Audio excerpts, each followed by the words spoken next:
Right, this might ruffle a few feathers, and good, because if you're about to hand over hundreds or thousands of pounds to a dog trainer, someone needs to say this. Here's the uncomfortable truth. Most people don't know how to choose a dog trainer. And some trainers are very good at marketing and very average at fixing dogs. So before you book that consult, before you transfer that deposit, let me walk you through how to actually vet a trainer properly. Not emotionally, not based on vibes, but based on proof. Now, some trainers sell comfort, whilst some sell solutions. And no, those two are not the same thing. There are trainers whose reviews say, "We feel more confident now. She explained everything so well. We understand our dog better." That's lovely, but here's the question that matters. Did the dog stop lunging? Does the recall work at the beach? Can they walk past another dog calmly? Understanding the problem is not the same as solving it. Think of it this way. If your car breaks down and the mechanic gives you a wonderful explanation as to why the engine failed, but the car still doesn't start, that's not a repair, that's a TED Talk with grease on it. Now, I'm going to give you the main things that you need to look into, ask and research before handing over money to your next dog trainer. Number one, reviews. Read them properly. Do not just look at the star rating. Read the words. Are people talking about tangible behaviour change, specific results, before and after differences? How kind the trainer was, how supported they felt, how nice the WhatsApp messages were. Now, kindness does matter, but kindness without the results is purely just customer service. Now, what you want to look for are life-changing reviews, not we're still at work 6 months later, but hopeful for the future.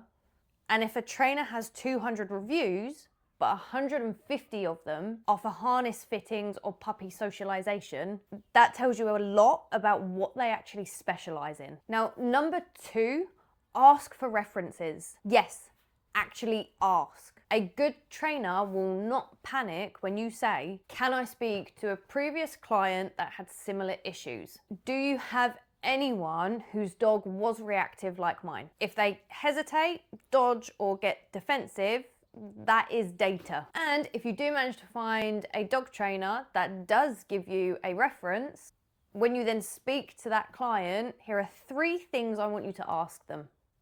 What was your dog doing before? What changed? And did it last? Short-term compliance is easy. We see it a lot in the force-free world, but sustainable change is the real exam.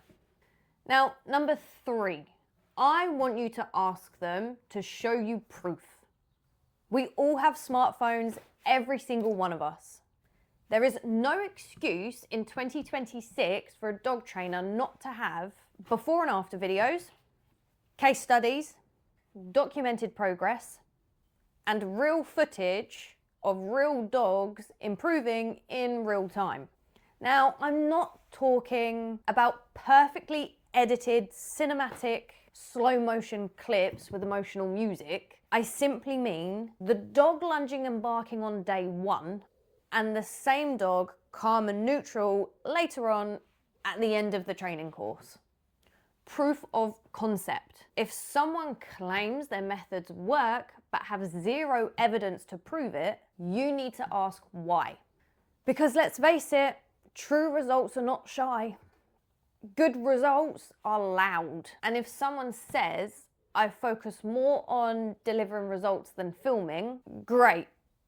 Then film the results you're delivering. You don't need a production team. You need a phone and 5 seconds. Now, number 4, clear methodology. Ask them, what exactly will I be doing? Why does it work? What happens if my dog regresses? And what does success look like in measurable terms?